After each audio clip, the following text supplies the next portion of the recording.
ਸਤਨਾਮ ਸ੍ਰੀ ਵਾਹਿਗੁਰੂ ਸਾਹਿਬ ਜੀ। ਇੱਕ ਓੰਕਾਰ ਸਤਿਗੁਰ ਪ੍ਰਸਾਦ। ਗੁਰੂ ਪਿਆਰੀ ਸਾਧ ਸੰਗਤ ਜੀ, ਆਪਾਂ ਪਹਿਲਾਂ ਭਾਈ ਤਾਰੂ ਪੋਪਟ ਜੀ ਦਾ ਜੀਵਨ ਆਪਾਂ ਵਿਚਾਰ ਚੁੱਕੇ ਹਾਂ, ਜੋ ਭਾਈ ਗੁਰਦਾਸ ਜੀ ਨੇ 11ਵੀਂ ਵਾਰ ਦੀ 13ਵੀਂ ਪੌੜੀ ਦੇ ਵਿੱਚ ਸਿੱਖਾਂ ਦੇ ਨਾਮਾਵਲੀ ਦਿੱਤੀ ਹੈ। ਉਸ ਵਿੱਚ ਪਹਿਲੇ ਸਿੱਖ ਦਾ ਨਾਮ ਹੈ ਭਾਈ ਤਾਰੂ ਪੋਪਟ ਜੀ। ਤਾਰੂ ਪੋਪਟ ਤਾਰਿਆ ਗੁਰਮੁਖ ਬਾਲ ਸੁਭਾਏ ਉਦਾਸੀ। ਸੋ ਇਸ ਦਾ ਆਪਾਂ ਜੀਵਨ ਪਹਿਲਾਂ ਵਿਚਾਰ ਚੁੱਕੇ ਹਾਂ। ਹੁਣ ਆਪਾਂ ਦੂਸਰੇ ਸਿੱਖ ਜਿਸ ਦਾ ਨਾਮ ਹੈ ਭਾਈ ਮੂਲਾ ਕੀੜ ਜੀ, ਆਪਾਂ ਨੇ ਉਸ ਦਾ ਜੀਵਨ ਵਿਚਾਰਨਾ ਹੈ। ਮੂਲਾ ਕੀੜ ਵਖਾਣੀ ਹੈ ਚਲਤ ਅਚਰਜ ਲੁਭਤ ਗੁਰਦਾਸੀ। ਸੋ ਭਾਈ ਮੂਲਾ ਕੀੜ ਜੀ, ਭਾਈ ਮੂਲਾ ਕੀੜ ਜੀ ਦਾ ਜੋ ਪਹਿਲਾ ਜੀਵਨ ਹੈ ਉਹ ਗੁਰਸਿੱਖੀ ਵਾਲਾ ਜੀਵਨ ਨਹੀਂ ਸੀ। ਇਹ ਇੱਕ ਆਮ ਸਧਾਰਨ ਮਨੁੱਖ ਸੀ ਅਤੇ ਲਾਹੌਰ ਦੇ ਰਹਿਣ ਵਾਲਾ ਸੀ। ਇਸ ਨੂੰ ਲਾਹੌਰੀਆ ਆਖਿਆ ਜਾਂਦਾ ਸੀ। ਸੋ ਇਸ ਦੇ ਘਰ ਵਿੱਚ ਸਭ ਕੁਝ ਸੀ, ਅਮੀਰੀ ਸੀ ਅਤੇ ਪਰਮਾਤਮਾ ਨੇ ਸਭ ਕੁਝ ਦਿੱਤਾ ਹੋਇਆ ਸੀ, ਪਰ ਇਸ ਨੂੰ ਕੁਸੰਗਤ ਹੋ ਗਈ। ਸਾਧ ਸੰਗਤ ਜੀ, ਜੋ ਕੁਸੰਗਤ ਹੁੰਦੀ ਹੈ ਨਾ, ਇਹ ਮਨੁੱਖ ਨੂੰ ਵਿਗਾੜ ਕੇ ਧਰ ਦਿੰਦੀ ਹੈ। ਅਤੇ ਜਿਸ ਤਰ੍ਹਾਂ ਗੁਰਬਾਣੀ ਵਿੱਚ ਵੀ ਫਰਮਾਨ ਆਉਂਦਾ ਹੈ, ਕਬੀਰ ਸਾਖਤ ਸੰਗ ਨਾ ਕੀਜੀਐ, ਦੂਰਾ ਜਾਈਐ ਭਾਗ, ਬਾਸਨ ਕਾਰੋ ਪਰਸੀਐ, ਤਉ ਕਛ ਲਾਗੈ ਦਾਗ। ਕਬੀਰ ਮਾਰੀ ਮਰੋਂ ਕੁਸੰਗ ਕੀ, ਕੇਲੇ ਨਿਕਟ ਜੋ ਬੇਰ, ਉਹ ਝੂਲੈ ਉਹ ਚੀਰੀਐ, ਸਾਖਤ ਸੰਗ ਨਾ ਹੇਰ। ਸੋ ਇਸ ਤਰ੍ਹਾਂ ਜੋ ਸਾਖਤਾਂ ਦਾ ਸੰਗ ਹੈ, ਪਰਮੇਸ਼ਰ ਨੂੰ ਨਾ ਮੰਨਣ ਵਾਲਿਆਂ ਦਾ ਜੋ ਸੰਗ ਹੈ, ਪਰਮੇਸ਼ਰ ਦੀ ਹੋਂਦ ਨੂੰ ਜੋ ਨਹੀਂ ਮੰਨਦੇ, ਜਾਣੀ ਭਗਤੀ ਭਾਵ ਤੋਂ ਜੋ ਟੁੱਟੇ ਹੋਏ ਹਨ, ਉਹਨਾਂ ਦਾ ਸੰਗ, ਮਾੜੇ ਲੋਕਾਂ ਦਾ ਜੋ ਸੰਗ ਹੈ, ਉਸ ਨੂੰ ਕੁਸੰਗਤ ਆਖਦੇ ਨੇ। ਸੋ ਉਹਨਾਂ ਦਾ ਕੁਸੰਗ ਭਾਈ ਮੂਲਾ ਕੀੜ ਜੀ ਨੂੰ ਪ੍ਰਾਪਤ ਹੋ ਗਿਆ। ਸੋ ਕੁਸੰਗਤ ਵਿੱਚ ਪੈ ਕੇ ਜੇ ਕੋਈ ਮਨੁੱਖ ਆਖੇ ਕਿ ਮੇਰੇ 'ਤੇ ਕੋਈ ਅਸਰ ਨਹੀਂ ਹੁੰਦਾ ਹੈ, ਮੈਂ ਕੁਸੰਗਤ ਵਿੱਚ ਪੈ ਜਾਂਦਾ, ਇਉਂ ਨਹੀਂ ਹੋ ਸਕਦਾ ਹੈ। ਅਤੇ ਗੁਰਬਾਣੀ ਵਿੱਚ ਜੈਸਾ ਆਪਾਂ ਨੇ ਫਰਮਾਨ ਹੁਣ ਪੜ੍ਹਿਆ ਹੀ ਹੈ, ਅਤੇ ਜੇ ਕੋਈ ਮਨੁੱਖ ਨੇ ਚਿੱਟੇ ਵਸਤਰ ਪਹਿਨੇ ਹੋਏ ਹਨ, ਉਹ ਕਾਲੀ ਕੋਠੜੀ ਵਿੱਚ ਚਲਾ ਜਾਵੇ ਤਾਂ ਉਸ ਨੂੰ ਦਾਗ ਜ਼ਰੂਰ ਲੱਗ ਹੀ ਲੱਗ ਜਾਣਾ ਹੈ। ਕਬੀਰ ਸਾਖਤ ਸੰਗ ਨਾ ਕੀਜੀਐ, ਦੂਰਾ ਜਾਈਐ ਭਾਗ, ਬਾਸਨ ਕਾਰੋ ਪਰਸੀਐ। ਬਾਸਨ ਕਹਿੰਦੇ ਨੇ ਕਾਲੇ ਰੰਗ ਦੇ ਭਾਂਡੇ ਨੂੰ। ਬਾਸਨ ਕਾਰੋ, ਕਾਰੋ ਤੋਂ ਭਾਵ ਕੇ ਕਾਲਾ, ਬਾਸਨ ਕਾਰੋ ਪਰਸੀਐ, ਤਉ ਕਛ ਲਾਗੈ ਦਾਗ, ਤੋਂ ਫਿਰ ਦਾਗ ਲੱਗ ਜਾਂਦਾ ਹੈ। ਸੋ ਇਸ ਕਰਕੇ ਮਨੁੱਖ ਨੂੰ ਕੁਸੰਗਤ ਨਹੀਂ ਕਰਨੀ ਚਾਹੀਦੀ, ਅਤੇ ਕੁਸੰਗਤ ਦਾ ਅਸਰ ਹੋ ਹੀ ਜਾਂਦਾ ਹੈ। ਮਨੁੱਖ ਜਿਤਨਾ ਵੀ ਚਾਹੇ ਕਿ ਮੈਂ ਬਚ ਜਾਵਾਂਗਾ, ਨਹੀਂ ਬਚ ਸਕਦਾ। ਇਸ ਕਰਕੇ ਕੁਸੰਗਤ ਤੋਂ ਬਚ ਕੇ ਹੀ ਰਹਿਣਾ, ਜਾਣੀ ਦੂਰੀ ਹੀ ਬਣਾ ਕੇ ਰੱਖਣੀ ਚੰਗੀ ਹੁੰਦੀ ਹੈ। ਅਤੇ ਸਾਨੂੰ ਵਾਰ ਸਤਸੰਗ ਵਿੱਚ ਰਹਿਣਾ ਚਾਹੀਦਾ ਹੈ। ਪਰੰਤੂ ਮੂਲਾ ਕੀੜ ਜੀ ਨੂੰ ਕੁਸੰਗਤ ਪ੍ਰਾਪਤ ਹੋ ਗਈ। ਕੁਸੰਗਤ ਦੇ ਵਿੱਚ ਉਸਨੇ ਕੀ ਸਿੱਖਿਆ ਹੈ? ਜੋ ਵਿਸਵਾਗਾਮੀ ਹੋਣਾ, ਵਿਸਵਾਵਾਂ ਦਾ ਨਾਚ ਦੇਖਣਾ, ਸੋ ਜਾਣੀ ਮਾੜੇ ਗੀਤ ਸੁਣਨੇ, ਜਾਂ ਫਿਰ ਜੂਆ ਖੇਡਣਾ। ਸੋ ਜੂਆ ਵੀ ਖੇਡਣ ਲੱਗ ਗਿਆ। ਇਹ ਦੋਨੋਂ ਜੋ ਚੀਜ਼ਾਂ ਹਨ, ਇਹਨਾਂ ਵਿੱਚ ਇਹ ਧਨ ਦੀ ਬਰਬਾਦੀ ਹੋਇਆ ਕਰਦੀ ਹੈ। ਸੋ ਭਾਈ ਮੂਲਾ ਕੀੜ ਜੀ ਦਾ ਜੋ ਧਨ ਸੀ, ਉਹ ਇਸ ਤਰ੍ਹਾਂ ਕਰਕੇ ਹੌਲੀ ਬਰਬਾਦ ਹੋਣ ਲੱਗ ਗਿਆ। ਬਰਬਾਦ ਹੁੰਦੇ ਘਰ ਦੇ ਵਿੱਚ ਗਰੀਬੀ ਆ ਗਈ। ਗਰੀਬੀ ਇਸ ਹਾਲਤ ਤੱਕ ਆ ਗਈ ਕਿ ਘਰ ਦੇ ਵਿੱਚ ਰੋਟੀ ਚੱਲਣੀ ਵੀ ਔਖੀ ਹੋ ਗਈ। ਸੋ ਇਸ ਤਰ੍ਹਾਂ ਕਰਦੇ ਹੋਏ ਤਾਂ ਭਾਈ ਮੂਲਾ ਕੀੜ ਜੀ ਦੀ ਜੋ ਪਤਨੀ ਹੈ, ਉਹ ਵਾਰ ਇਹਨੂੰ ਸਮਝਾਇਆ ਕਰਦੀ ਸੀ, ਪਰ ਇੱਕ ਨਹੀਂ ਗੱਲ ਮੰਨਦਾ ਸੀ ਇਹ, ਕਿਉਂਕਿ ਕੁਸੰਗਤ ਦਾ ਅਸਰ ਬਹੁਤ ਜ਼ਿਆਦਾ ਹੋ ਗਿਆ ਸੀ ਇਸ ਦੇ ਉੱਪਰ। ਇਸ ਦਾ ਮਨ ਚੰਚਲ ਸੀ। ਜੋ ਚੰਚਲ ਚਿੱਤ ਵਾਲਾ ਹੈ, ਉਹ ਕਿਸੇ ਦੀ ਗੱਲ ਨਹੀਂ ਮੰਨਿਆ ਕਰਦਾ। ਸੋ ਇਸ ਤਰ੍ਹਾਂ ਕਰਕੇ ਜਦ ਇਤਨੀ ਜ਼ਿਆਦਾ ਗਰੀਬੀ ਆ ਗਈ, ਘਰ ਦੇ ਵਿੱਚ ਰੋਟੀ ਨਹੀਂ ਪੱਕਦੀ, ਤਾਂ ਇਹ ਵੀ ਨੀਵੀਂ ਪਾ ਕੇ ਬੈਠਾ ਹੈ ਕਿ ਰੋਟੀ ਬਣਾਓ ਭਾਈ। ਉਹ ਕਹਿੰਦੀ ਘਰ ਦੇ ਵਿੱਚ ਤਾਂ ਮੁੱਠੀ ਪਰ ਆਟਾ ਨਹੀਂ ਹੈ, ਮੈਂ ਤੈਨੂੰ ਕਿੱਥੋਂ ਰੋਟੀ ਬਣਾ ਕੇ ਦੇਵਾਂ। ਇਤਨੀ ਜ਼ਿਆਦਾ ਗਰੀਬੀ ਲਿਆਂਦੀ ਹੈ ਤੂੰ ਇਤਨਾ ਜ਼ਿਆਦਾ ਸਿਆਣਾ ਸੂਝਵਾਨ ਮਨੁੱਖ ਹੈ ਤੂੰ, ਪਰ ਤੂੰ ਇੱਕ ਐਸੀ ਹਾਲਤ ਕਰ ਲਈ ਆਪਣੀ, ਕਿਤਨੀ ਆਪਾਂ ਕੱਲ੍ਹ ਦੇ ਅਮੀਰ, ਅੱਜ ਆਪਾਂ ਬਿਲਕੁਲ ਗਰੀਬ ਬਣ ਕੇ ਰਹਿ ਗਏ ਆਪਾਂ। ਸੋ ਘਰਵਾਲੀ ਨੂੰ ਮਾਰਨ ਵਾਸਤੇ ਆਉਂਦਾ। ਉਹ ਕਹਿੰਦਾ ਮੈਨੂੰ ਮਾਰ ਕੇ ਤੂੰ ਕੀ ਕਰੇਂਗਾ, ਮੈਨੂੰ ਕੁੱਟ ਕੇ ਕੀ ਕਰੇਂਗਾ, ਮੈਨੂੰ ਕੁੱਟ ਮਾਰ ਕਰਕੇ ਕਿਹੜਾ ਕੋਈ ਤੂੰ ਅਮੀਰ ਬਣ ਜਾਣਾ। ਸੋ ਮਨ ਦੇ ਵਿੱਚ ਝੁਰੇਵਾਂ ਲਿਆ ਭਾਈ ਮੂਲਾ ਕੀੜ ਜੀ ਨੇ ਕਿ ਇਹ ਗੱਲ ਤਾਂ ਠੀਕ ਕਹਿੰਦੀ ਹੈ, ਕਿ ਇਸ ਵਿੱਚ ਗਲਤੀ ਤਾਂ ਸਾਰੀ ਮੇਰੀ ਹੀ ਹੈ। ਇਤਨੇ ਨੂੰ ਕੀ ਹੋਇਆ, ਘਰ ਦੇ ਵਿੱਚ ਜੋ ਕਲੇਸ਼ ਪੈਂਦਾ ਤਾਂ ਗੁਆਂਢੀਆਂ ਦੇ ਵੀ ਪਤਾ ਲੱਗ ਗਿਆ। ਸੋ ਇਸ ਦੇ ਜੋ ਘਰ ਦੇ ਨਾਲ ਲੱਗਵੀਂ ਗੁਆਂਢਣ ਰਹਿੰਦੀ ਸੀ, ਉਹ ਗੁਰੂ ਨਾਨਕ ਸਾਹਿਬ ਮਹਾਰਾਜ ਜੀ ਦੇ ਸੰਗੀ ਸਨ। ਜਿਸ ਤਰ੍ਹਾਂ ਕਿ ਕੋਈ ਤਿੱਥ ਤਿਉਹਾਰ ਹੁੰਦਾ ਹੈ, ਪੂਰਨਮਾਸ਼ੀ ਹੁੰਦੀ ਹੈ, ਹੋਰ ਜੋ ਦਿਹਾੜੇ ਮਨਾਏ ਜਾਂਦੇ ਹਨ। ਸੋ ਲਾਹੌਰ ਤੋਂ ਚੱਲ ਕੇ ਕਰਤਾਰਪੁਰ ਸਾਹਿਬ ਵਿਖੇ ਸ੍ਰੀ ਗੁਰੂ ਨਾਨਕ ਦੇਵ ਜੀ ਮਹਾਰਾਜ ਜੀ ਪਾਸ ਉਹ ਸਤਸੰਗ ਕਰਨ ਵਾਸਤੇ ਪਹੁੰਚਿਆ ਕਰਦੇ ਸਨ। ਸੋ ਬੀਬੀ ਇਹਨਾਂ ਦੇ ਘਰ ਆਈ, ਕਹਿੰਦੀ ਭੈਣ ਕੀ ਗੱਲ ਹੋ ਗਈ, ਬੜੇ ਉਦਾਸ ਬੈਠੇ ਹੋ। ਤਾਂ ਉਸਨੇ ਭਾਈ ਮੂਲਾ ਕੀੜ ਜੀ ਦੀ ਪਤਨੀ ਨੇ ਸਾਰਾ ਕੁਝ ਦੱਸਿਆ ਕਿ ਭੈਣੇ ਤੈਨੂੰ ਕੀ ਦੱਸਾਂ, ਇਹਨੇ ਜੂਆ ਖੇਡ ਖੇਡ ਕੇ ਸਭ ਕੁਝ ਇਸ ਨੇ ਉਜਾੜ ਦਿੱਤਾ ਹੈ, ਸਾਡੇ ਘਰ ਵਿੱਚ ਹੁਣ ਗਰੀਬੀ ਆ ਗਈ ਹੈ। ਤਾਂ ਉਹ ਬੀਬੀ ਨੇ ਆਖਿਆ ਕਿ ਤੁਸੀਂ ਗੁਰੂ ਨਾਨਕ ਸਾਹਿਬ ਮਹਾਰਾਜ ਜੀ ਦੀ ਸੰਗਤ ਵਿੱਚ ਜਾਓ। ਤਾਂ ਮੂਲਾ ਕੀੜ ਜੀ ਨੇ ਕਿਹਾ ਕਿ ਉਹ ਸਾਡਾ ਕੀ ਕਰ ਦੇਣਗੇ ਇਸ ਦੇ ਵਿੱਚ, ਸਾਨੂੰ ਉਸ ਦੇ ਨਾਲ ਕੀ ਹੋ ਜਾਏਗਾ ਜੀ ਅਸੀਂ ਉੱਥੇ ਚਲੇ ਜਾਵਾਂਗੇ। ਤਾਂ ਬੀਬੀ ਨੇ ਆਖਿਆ ਕਿ ਤੁਸੀਂ ਉੱਥੇ ਸੰਗਤ ਕਰੋ, ਗੁਰੂ ਨਾਨਕ ਸਾਹਿਬ ਜੀ ਮਹਾਰਾਜ ਸਰਬ ਕਲਾ ਸਮਰੱਥ ਨੇ, ਸਭ ਦੀਆਂ ਦਾਤਾਂ ਪੂਰੀਆਂ ਕਰਦੇ ਨੇ। ਜੋ ਵੀ ਸਿੱਖ ਕੋਈ ਦਾਤ ਮੰਗਦਾ ਹੈ ਉਸ ਨੂੰ ਮਹਾਰਾਜ ਜੀ ਝੋਲੀਆਂ ਭਰਦੇ ਨੇ। ਕੋਈ ਰੋਂਦਾ ਜਾਂਦਾ ਹੈ ਤਾਂ ਗੁਰੂ ਨਾਨਕ ਸਾਹਿਬ ਤੋਂ ਝੋਲੀਆਂ ਭਰ ਕੇ ਹੱਸਦਾ ਆਪਣੇ ਘਰ ਨੂੰ ਆਉਂਦਾ ਹੈ। ਸੋ ਆਪ ਜੀ ਜ਼ਰੂਰ ਗੁਰੂ ਨਾਨਕ ਸਾਹਿਬ ਮਹਾਰਾਜ ਜੀ ਦੇ ਦਰਸ਼ਨ ਕਰੋ, ਕਿ ਜੈਸਾ ਕੋਈ ਮਨੁੱਖ ਹੁੰਦਾ ਹੈ ਨਾ, ਆਪ ਉਸ ਤਰ੍ਹਾਂ ਦੀ ਹੀ ਸਿੱਖਿਆ ਦਿੰਦਾ। ਜਿਹੜਾ ਕੋਈ ਸਤਸੰਗੀ ਮਨੁੱਖ ਹੈ ਉਹ ਆਖੇਗਾ ਕਿ ਤੈਨੂੰ ਸੁੱਖ ਤਾਂ ਪ੍ਰਾਪਤ ਹੋਏਗਾ ਜੇ ਤੂੰ ਸਤਸੰਗ ਕਰਿਆ ਕਰੇਗਾ। ਜਿਹੜਾ ਕੁਸੰਗੀ ਮਨੁੱਖ ਹੈ ਉਹ ਕਹੇਗਾ ਤੂੰ ਕੁਸੰਗਤ ਕਰਿਆ ਕਰ। ਸੋ ਜਿਸ ਤਰ੍ਹਾਂ ਦਾ ਵੀ ਕੋਈ ਮਨੁੱਖ ਹੁੰਦਾ ਹੈ ਉਸੇ ਤਰ੍ਹਾਂ ਦਾ ਹੀ ਉਹ ਸਿੱਖਿਆ ਦਿੰਦਾ ਹੈ। ਸੋ ਇਹ ਮਨ ਦਾ ਸੁਭਾਅ ਹੁੰਦਾ ਹਰ ਇੱਕ ਦਾ। ਸੋ ਬੀਬੀ ਦਾ ਸੁਭਾਅ ਸਤਸੰਗੀ ਹੈ। ਉਸਨੇ ਜਿਹੜੀ ਗੁਆਂਢਣ ਹੈ, ਉਹ ਜੋ ਗੁਆਂਢਣ ਬੀਬੀ ਹੈ, ਉਹ ਸਤਸੰਗੀ ਹੋਣ ਕਰਕੇ ਭਾਈ ਮੂਲਾ ਕੀੜ ਜੀ ਨੂੰ ਅਤੇ ਉਸਦੀ ਪਤਨੀ ਨੂੰ ਇਹ ਸ਼ੁਭ ਉਪਦੇਸ਼ ਦਿੰਦੀ ਹੈ ਕਿ ਤੁਸੀਂ ਭਾਈ ਗੁਰੂ ਨਾਨਕ ਸਾਹਿਬ ਮਹਾਰਾਜ ਦੀ ਸੰਗਤ ਵਿੱਚ ਜਾਓ। ਇਹ ਤੋਂ ਆਪਾਂ ਕਾਫਲੇ ਦੇ ਰੂਪ ਵਿੱਚ ਸੰਗਤ ਅੱਗੇ ਵੀ ਜਾਂਦੀ ਆ, ਤੁਸੀਂ ਵੀ ਸਾਡੇ ਨਾਲ ਚੱਲਿਓ। ਸੋ ਇਸ ਤਰ੍ਹਾਂ ਕਰਕੇ ਭਾਈ ਮੂਲਾ ਕੀੜ ਜੀ ਮੰਨ ਗਏ, ਔਰ ਉਸਦੀ ਪਤਨੀ ਤਾਂ ਪਹਿਲਾਂ ਹੀ ਤਿਆਰ ਸੀ ਗੁਰੂ ਨਾਨਕ ਸਾਹਿਬ ਦੀ ਸੰਗਤ ਵਿੱਚ ਜਾਣ ਨੂੰ।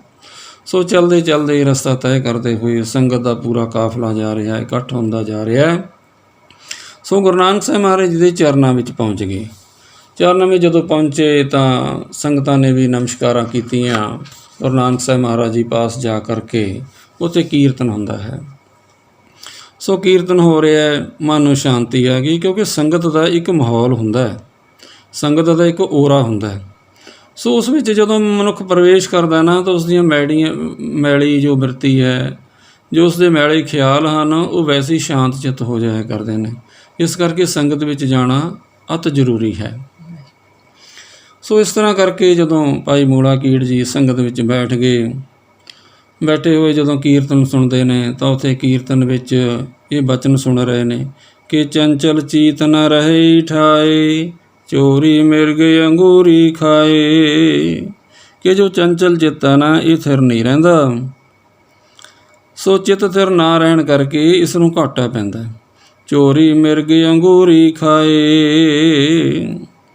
ਜਿਸ ਤਰ੍ਹਾਂ ਮਿਰਗ ਚੋਰੀਓਂ ਕਿਸੇ ਖੇਤ ਵਿੱਚ ਵੜ ਜਾਵੇ ਤਾਂ ਉਹ ਖੇਤ ਦੀ ਜਿਹੜੀ ਅੰਗੂਰੀ ਹੈ, ਜਾਣੀ ਛੋਟਾ ਛੋਟਾ ਜੋ ਘਾਹ ਬੂਟੇ ਹਰੇ ਹੋਏ ਹੁੰਦੇ ਹਨ, ਉਹਨਾਂ ਨੂੰ ਖਾ ਲੈਂਦਾ ਹੈ।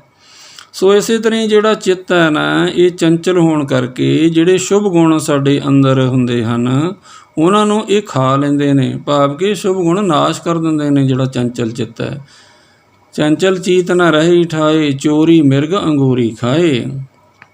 ਚੰਚਲ ਚੀਤ ਨ ਪਾਵੈ ਪਾਰਾ, ਆਵਤ ਜਾਤ ਨ ਲਾਗੈ ਬਾਰਾ।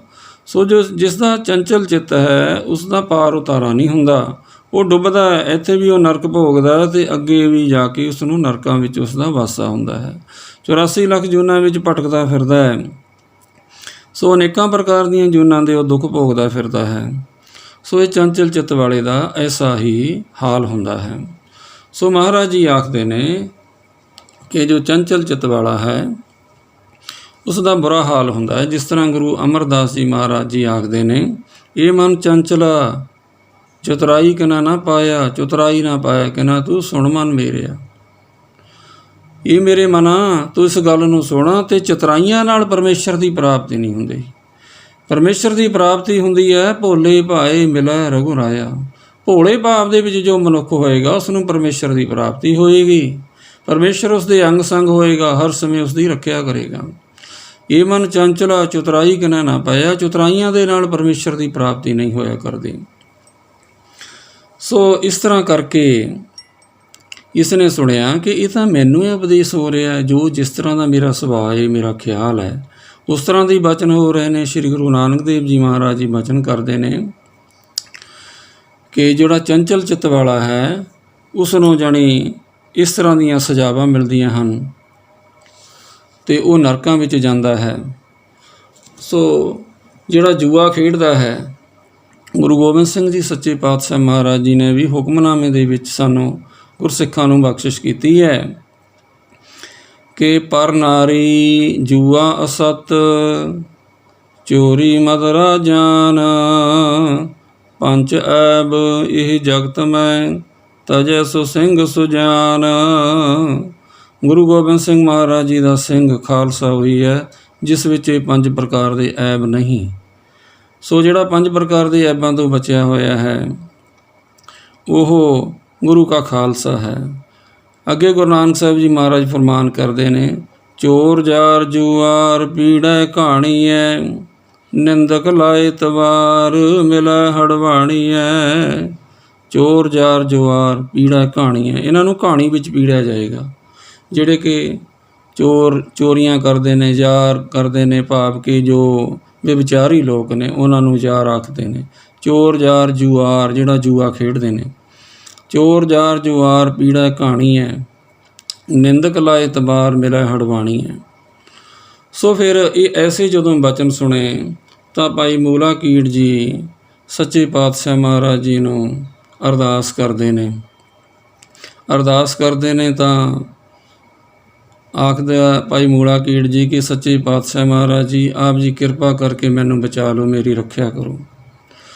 ਸੋ ਜਦੋਂ ਅਰਦਾਸ ਕੀਤੀ ਤਾਂ ਸਤਿਗੁਰਾਂ ਨੇ ਬਚਨ ਕੀਤਾ, ਚੰਚਲ ਚੀਤ ਨ ਜਾਏ ਤਮਾਸੇ, ਜੂਏ ਜਾਏ ਨਾ ਖੇਲੇ ਪਾਸੇ। ਕਿ ਚੰਚਲ ਚੀਤ ਨਾ ਤੂੰ ਭਾਈ ਰੱਖ, ਤੂੰ ਜਾ ਕੇ ਤਮਾਸੇ ਨਾ ਦੇਖ ਵੇਸਵਾਵਾਂ ਦੇ, ਤੂੰ ਉਹਨਾਂ ਦੇ ਮੰਗਲਾਚਾਰਾਂ ਦੇ ਵਿੱਚ ਨਾ ਤੂੰ ਜਾ, ਤੂੰ ਜੂਆ ਨਾ ਖੇਡ।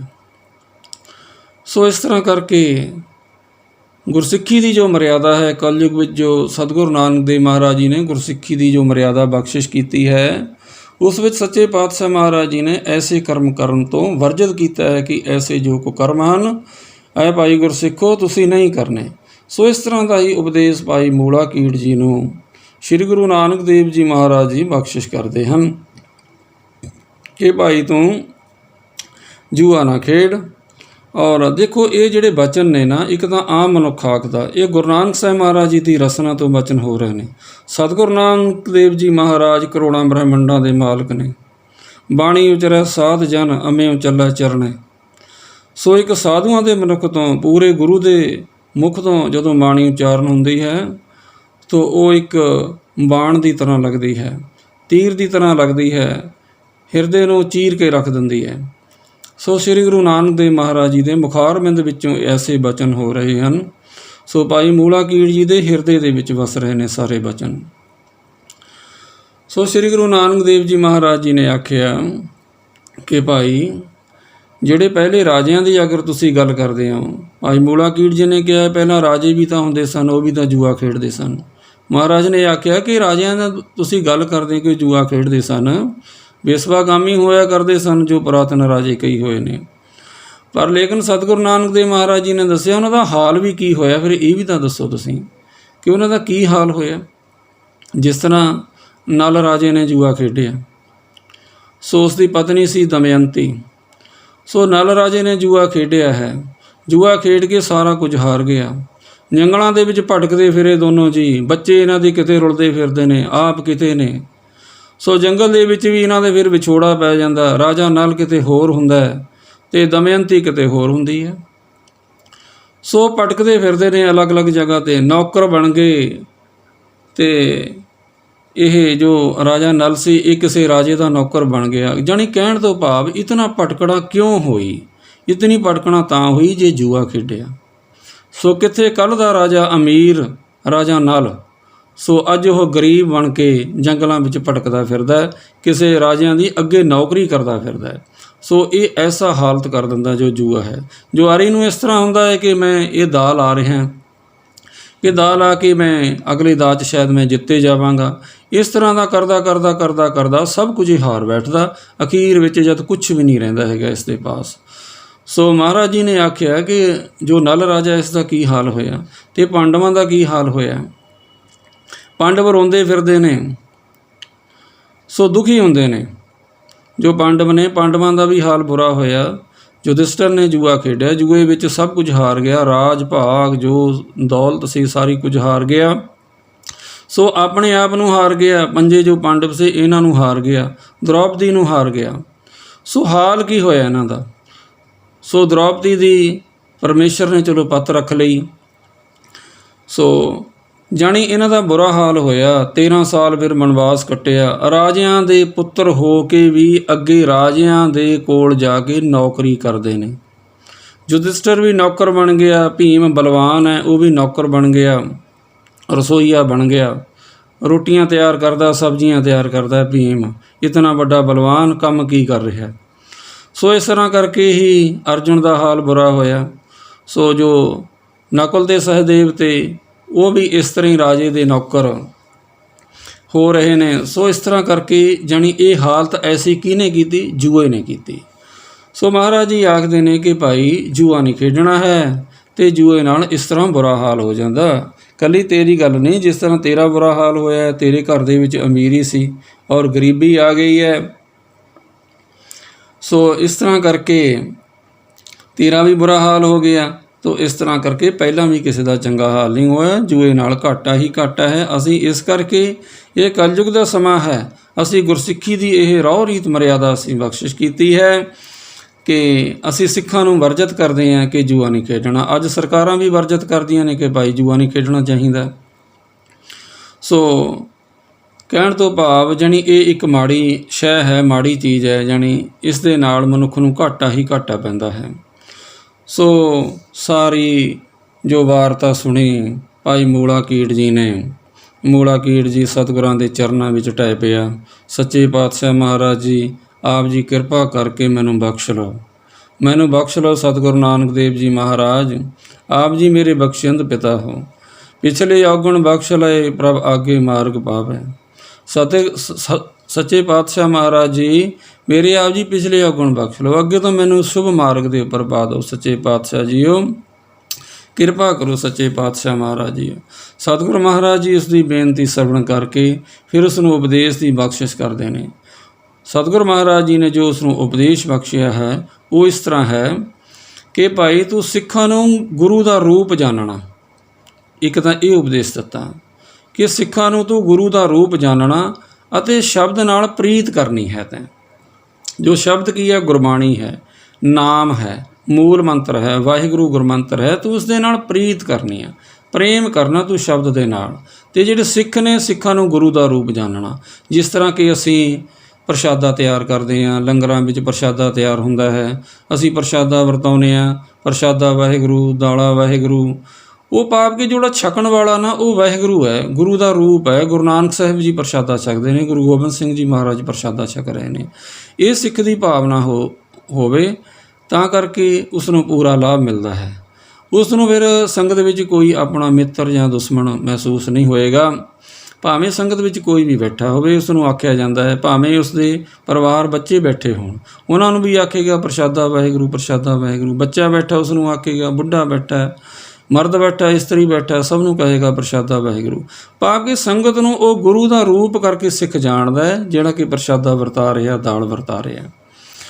ਸੋ ਇਸੇ ਤਰ੍ਹਾਂ ਉਪਦੇਸ਼ ਦਿੱਤਾ ਸਤਿਗੁਰੂ ਨਾਨਕ ਦੇਵ ਜੀ ਮਹਾਰਾਜ ਨੇ ਕਿ ਭਾਈ ਤੂੰ ਸਿੱਖਾਂ ਨੂੰ ਗੁਰੂ ਦਾ ਰੂਪ ਕਰਕੇ ਜਾਣਨਾ ਅਤੇ ਸ਼ਬਦ ਦੇ ਨਾਲ ਤੂੰ ਪ੍ਰੀਤੀ ਕਰਨੀ ਹੈ। ਜਿਸ ਤਰ੍ਹਾਂ ਗੁਰਬਾਣੀ ਨਾਲ ਕੋਈ ਪ੍ਰੀਤ ਕਰੇ, ਪ੍ਰੀਤ ਜਿਹੜਾ ਕਰੇਗਾ ਉਹ ਗੁਰਬਾਣੀ ਨੂੰ ਭੁੱਲੇਗਾ ਨਹੀਂ, ਉਹ ਨਿਤਨੇਮ ਨਹੀਂ ਕਦੇ ਛੱਡੇਗਾ, ਉਹ ਜਪਜੀ ਸਾਹਿਬ ਨਾਲ ਆਪਣੀ ਪ੍ਰੀਤ ਨਹੀਂ ਤੋੜੇਗਾ, ਉਹ ਵਾਰ-ਵਾਰ ਜਪਜੀ ਸਾਹਿਬ ਦਾ ਪਾਠ ਕਰੇਗਾ, ਨਿਤਨੇਮ ਕਰੇਗਾ, ਹੋਰ ਵੱਧ ਤੋਂ ਵੱਧ ਗੁਰਬਾਣੀ ਪੜ੍ਹੇਗਾ, ਵਾਹਿਗੁਰੂ ਗੁਰਮੰਤਰ ਦਾ ਅਭਿਆਸ ਕਰੇਗਾ, ਮੂਲ ਮੰਤਰ ਦਾ ਅਭਿਆਸ ਕਰੇਗਾ।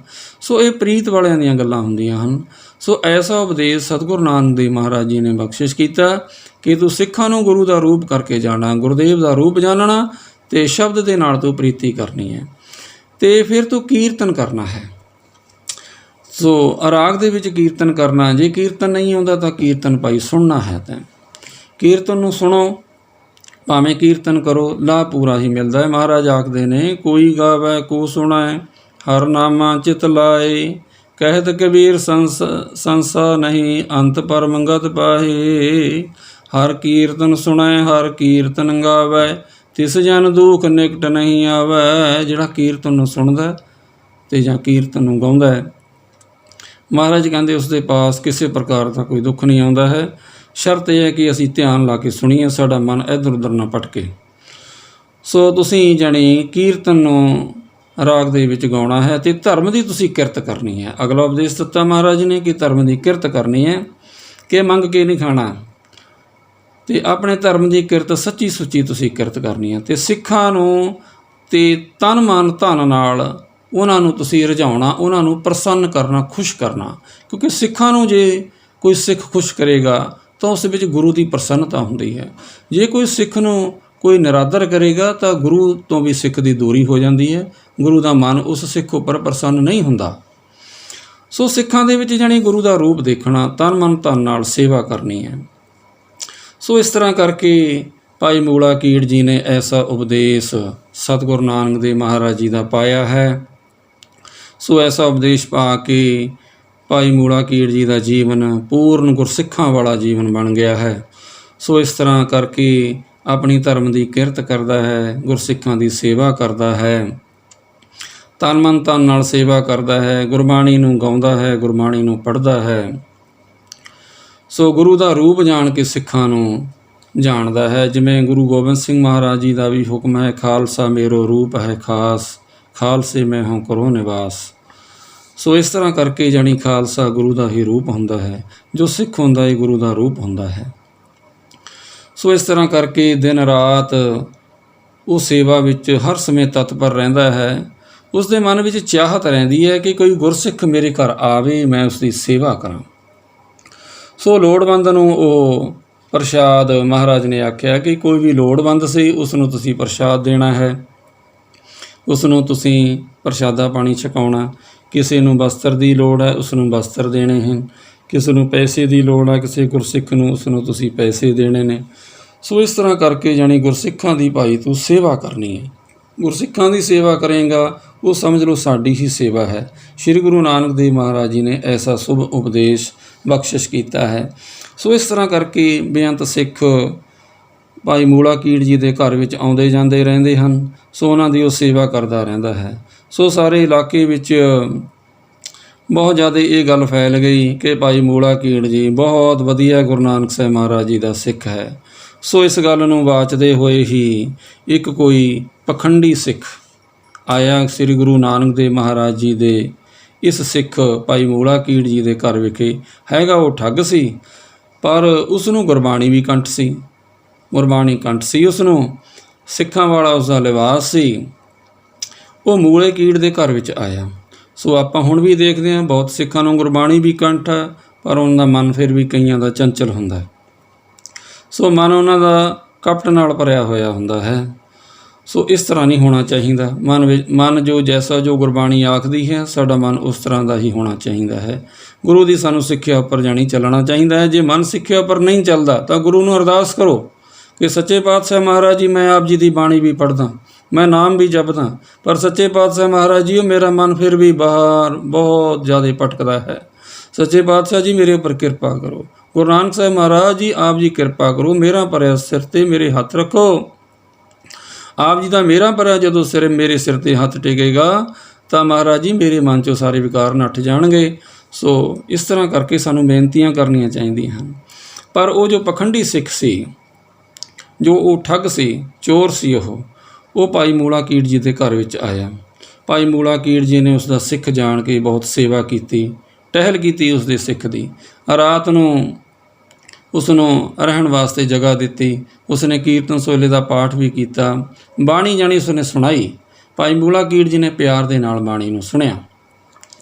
ਸੋ ਕੀਰਤਨ ਸੋਹਲੇ ਦਾ ਪਾਠ ਕਰਕੇ ਭਾਈ ਮੂਲਾ ਕੀੜ ਜੀ ਵੀ ਸੌਣ ਦੀ ਤਿਆਰੀ ਲਾ ਕੇ ਕਰਨ। ਸਿੱਖ ਦੀ ਸੇਵਾ ਕਰਦੇ ਕਰਦੇ ਮਹਾਰਾਜ ਨੇ ਸਿੱਖ ਨੂੰ ਆਖਿਆ ਕਿ ਭਾਈ ਗੁਰਸਿੱਖਾ ਹੁਣ ਤੂੰ ਵੀ ਵਿਸ਼ਰਾਮ ਕਰ। ਸਿੱਖ ਵੀ ਸੌਂ ਗਿਆ, ਪਰ ਉਸਨੂੰ ਨੀਂਦ ਕਿੱਥੇ ਆਉਂਦੀ ਹੈ, ਕਿਉਂਕਿ ਉਹ ਹੈ ਤਾਂ ਉਹ ਚੋਰ ਹੈ ਅਤੇ ਠੱਗ ਹੈ ਉਹ। ਅਤੇ ਇੱਧਰੋਂ ਭਾਈ ਮੂਲਾ ਕੀੜ ਜੀ ਵੀ ਸੌਂ ਗਏ। ਉਸ ਦੀ ਜੋ ਪਤਨੀ ਸੀ ਮੂਲਾ ਕੀੜ ਜੀ ਦੀ, ਅਤੇ ਉਹ ਵੀ ਸੌ ਗਈ ਹੈ। ਸੋ ਸੌਣ ਤੋਂ ਪਹਿਲਾਂ ਜਿਹੜੇ ਉਸਨੇ ਗਹਿਣੇ ਪਹਿਨੇ ਹੋਏ ਸਨ ਉਹਨਾਂ ਨੂੰ ਉਤਾਰ ਕੇ ਉਸਨੇ ਇੱਕ ਡੱਬੇ ਦੇ ਵਿੱਚ ਰੱਖ ਦਿੱਤਾ। ਸੋ ਡੱਬੇ ਵਿੱਚ ਜਿੱਥੇ ਉਸਨੇ ਗਹਿਣੇ ਉਤਾਰ ਕੇ ਰੱਖੇ ਸਨ, ਤਾਂ ਉਹ ਜਿਹੜਾ ਚੋਰ ਸਿੱਖ ਆਇਆ ਸੀ ਉਸਨੇ ਦੇਖ ਲਿਆ ਕਿ ਉਹ ਫਲਾਣੀ ਜਗ੍ਹਾ ਦੇ ਉੱਪਰ ਇਸਨੇ ਡੱਬਾ ਰੱਖਿਆ ਹੈ। ਸੋ ਸਮਾਂ ਬੀਤਿਆ, ਰਾਤ ਲੰਘਦੀ ਗਈ ਹੈ, ਤਾਂ ਜਿਹੜਾ ਉਹ ਚੋਰ ਸੀ ਉਹ ਉੱਠ ਗਿਆ। ਉਸਨੇ ਉੱਠ ਕੇ ਡੱਬਾ ਚੁੱਕ ਲਿਆ, ਚੋਰੀ ਕਰ ਲਿਆ। ਬਾਹਰ ਨੂੰ ਜਾਣ ਲੱਗਿਆ ਤਾਂ ਹਵੇਲੀ ਦੇ ਬਾਹਰਲੇ ਪਾਸੇ ਦੇਖਿਆ ਕਿ ਦਰਵਾਜ਼ਾ ਬੰਦ ਹੈ, ਤਾਲਾ ਲੱਗਿਆ ਹੋਇਆ ਹੈ। ਤਾਂ ਉਸਨੇ ਦੇਖਿਆ ਮੈਂ ਹੁਣ ਕੀ ਕਰਾਂ, ਅਤੇ ਮੈਂ ਬਾਹਰ ਨਹੀਂ ਜਾ ਸਕਦਾ, ਅਤੇ ਕੰਧ ਮੈਂ ਟੱਪ ਨਹੀਂ ਸਕਦਾ, ਕੰਧ ਉੱਚੀ ਹੈ। ਸੋ ਉਹ ਫਿਰ ਮੁੜ ਕੇ ਆਇਆ ਅਤੇ ਭਾਈ ਮੂਲਾ ਕੀੜ ਜੀ ਨੂੰ ਉਸਨੇ ਆਖਿਆ ਕਿ ਮੈਨੂੰ ਭਾਈ ਤੂੰ ਚਾਬੀ ਦੇ, ਮੈਨੇ ਬਾਹਰ ਰਮਣੇ ਜਾਣਾ। ਰਮਣੇ ਜਾਣ ਤੋਂ ਭਾਵ ਹੁੰਦਾ ਹੈ ਕਿ ਜਿਸ ਤਰ੍ਹਾਂ ਆਪਾਂ ਜੰਗਲ ਪਾਣੀ ਕਹਿ ਦਈਏ ਜਾਂ ਟੋਇਲਟ ਜਾਣਾ ਆਪਾਂ ਕਹਿ ਦਈਏ ਜੀ ਅੱਜ ਦੀ ਬੋਲੀ ਵਿੱਚ। ਸੋ ਉਹਨਾਂ ਨੇ ਆਖਿਆ ਕਿ ਮੈਨੇ ਰਮਣੇ ਜਾਣਾ, ਇਸ ਕਰਕੇ ਮੈਨੂੰ ਕੁੰਜੀ ਦਿਓ। ਤਾਂ ਭਾਈ ਮੂਲਾ ਕੀੜ ਜੀ ਦਾ ਦੇਖੋ ਕੈਸਾ ਗੁਰਸਿੱਖ ਹੈ, ਕਿਉਂਕਿ ਇਸ ਦੇ ਜਿਹੜੇ ਚਲਤ ਨੇ ਨਾ ਉਹ ਅਸਚਰਜ ਨੇ, ਭਾਵ ਕਿ ਹੈਰਾਨ ਕਰਨ ਵਾਲੇ ਨੇ। ਇਸ ਦੇ ਜਿਹੜੇ ਇਸ ਦੇ ਕੌਤਕ ਸਨ। ਮੂਲਾ ਕੀੜ ਵਖਾਣੀ ਹੈ ਚਲਤ ਅਚਰਜ ਲੁਭਤ ਗੁਰਦਾਸੀ। ਇਸ ਦੇ ਜਿਹੜੇ ਚਲਤ ਨੇ, ਇਸ ਦੇ ਜਿਹੜੇ ਚਰਿੱਤਰ ਹੈ, ਜਾਣੀ ਇਸ ਦਾ ਜੋ ਕਰੈਕਟਰ ਹੈ ਉਹ ਅਸਚਰਜ ਹੈ। ਸੋ ਇਸ ਨੇ ਆਖਿਆ ਕਿ ਭਾਈ ਗੁਰਸਿੱਖਾ ਤੂੰ ਰਮਣੇ ਇੱਥੇ ਹੀ ਹੋ ਜਾ, ਘਰ ਦੇ ਵਿੱਚ ਤੂੰ ਰਮਣੇ ਹੋ ਜਾ, ਇਸ ਵਿੱਚ ਇੱਥੇ ਤੂੰ ਆਪਣੀ ਟੋਇਲਟ ਕਰ ਲਾ। ਮੈਂ ਇਸ ਨੂੰ ਸਵੇਰੇ ਮੈਂ ਜੋ ਤੁਹਾਡਾ ਰਮਣਾ ਹੋਏਗਾ ਮੈਂ ਇਸ ਨੂੰ ਬਾਹਰ ਸੁੱਟ ਆਊਂਗਾ, ਮੈਂ ਇੱਥੇ ਆਪ ਜੀ ਦਾ ਇਸ਼ਨਾਨ ਕਰਵਾਵਾਂਗਾ। ਪਰ ਉਹ ਗੁਰਸਿੱਖ ਨਹੀਂ ਮੰਨਿਆ, ਜਿਹੜਾ ਉਹ ਚੋਰ ਸੀ ਜਾਣੀ ਉਹ ਨਹੀਂ ਮੰਨਿਆ। ਉਸਨੇ ਆਖਿਆ ਕਿ ਮੈਨੂੰ ਕੁੰਜੀ ਦਿਓ, ਮੈਂ ਤਾਂ ਬਾਹਰ ਹੀ ਜਾਊਂਗਾ, ਅਤੇ ਉਸਨੇ ਚਾਬੀ ਦੇ ਦਿੱਤੀ। ਤਾਂ ਜਦੋਂ ਤਾਲਾ ਖੋਲ੍ਹਣ ਲੱਗਿਆ ਤਾਂ ਕੀ ਹੋਇਆ, ਉਸ ਦੇ ਜਿਹੜਾ ਬਗਲ ਦੇ ਵਿੱਚ ਡੱਬਾ ਸੀ ਉਹ ਡੱਬਾ ਹੇਠਾਂ ਗਿਰ ਗਿਆ। ਭਾਈ ਮੂਲਾ ਕੀੜ ਜੀ ਸਾਰੀ ਗੱਲ ਸਮਝ ਗਏ ਕਿ ਇਹ ਡੱਬਾ ਚੋਰੀ ਕਰਕੇ ਲੈ ਕੇ ਜਾ ਰਿਹਾ। ਪਰ ਭਾਈ ਮੂਲਾ ਕੀੜ ਜੀ ਨੇ ਉਸ ਨੂੰ ਜਾਣੀ ਕੁਛ ਨਹੀਂ ਕਿਹਾ, ਉਸ ਨੂੰ ਸਗੋਂ ਡੱਬਾ ਚੱਕ ਕੇ ਦੇ ਦਿੱਤਾ ਕਿ ਲੈ ਭਾਈ ਆ ਤੇਰਾ ਸਮਾਨ ਕੁਝ ਗਿਰ ਗਿਆ, ਇਹ ਲੈ ਲੈ। ਤਾਂ ਡੱਬਾ ਦੇ ਦਿੱਤਾ। ਉਹ ਜਿਹੜਾ ਚੋਰ ਜੋ ਸਿੱਖ ਤੀ ਉਹ ਡੱਬਾ ਲੈ ਕੇ ਘਰ ਤੋਂ ਬਾਹਰ ਚਲਾ ਗਿਆ। ਤਾਂ ਫਿਰ ਉਹ ਅੱਗੇ ਜਾ ਰਿਹਾ ਹੈ। ਇੱਧਰੋਂ ਕੀ ਹੋਇਆ, ਜਦੋਂ ਅੰਮ੍ਰਿਤ ਵੇਲੇ ਦਾ ਸਮਾਂ ਹੋਇਆ ਹੈ ਤਾਂ ਭਾਈ ਮੂਲਾ ਕੀੜ ਜੀ ਦੀ ਪਤਨੀ ਉੱਠੀ ਤਾਂ ਉਸਨੇ ਦੇਖਿਆ ਕਿ ਮੇਰਾ ਡੱਬਾ ਤਾਂ ਹੈ ਨਹੀਂ ਇੱਥੇ, ਜਿਹੜਾ ਮੇਰਾ ਗਹਿਣੇ ਵਾਲਾ ਡੱਬਾ ਸੀ। ਤਾਂ ਭਾਈ ਮੂਲਾ ਕੀੜ ਜੀ ਨੂੰ ਪੁੱਛਣ ਲੱਗੀ ਕਿ ਸਵਾਮੀ ਜੀ ਮੇਰਾ ਡੱਬਾ ਕਿੱਥੇ ਗਿਆ, ਅਤੇ ਉਹ ਡੱਬਾ ਤਾਂ ਇੱਥੇ ਹੈ ਨਹੀਂ, ਮੈਂ ਇੱਥੇ ਰੱਖਿਆ ਸੀ। ਤਾਂ ਉਹ ਆਖਦਾ ਹੈ ਕਿ ਭਾਈ ਰਾਤ ਨੂੰ ਚੋਰ ਆ ਗਏ ਸੀ ਆਪਣੇ ਘਰ। ਤਾਂ ਉਹ ਆਖਦੀ ਹੈ ਕਿ ਜਿਹੜਾ ਉਹ ਗੁਰਸਿੱਖ ਆਇਆ ਸੀ ਕਿਤੇ ਉਹ ਤਾਂ ਨਹੀਂ ਲੈ ਗਿਆ। ਤਾਂ ਉਸਨੇ ਆਖਿਆ ਨਹੀਂ ਭਾਈ, ਗੁਰਸਿੱਖ ਚੋਰ ਨਹੀਂ ਹੋਇਆ ਕਰਦੇ।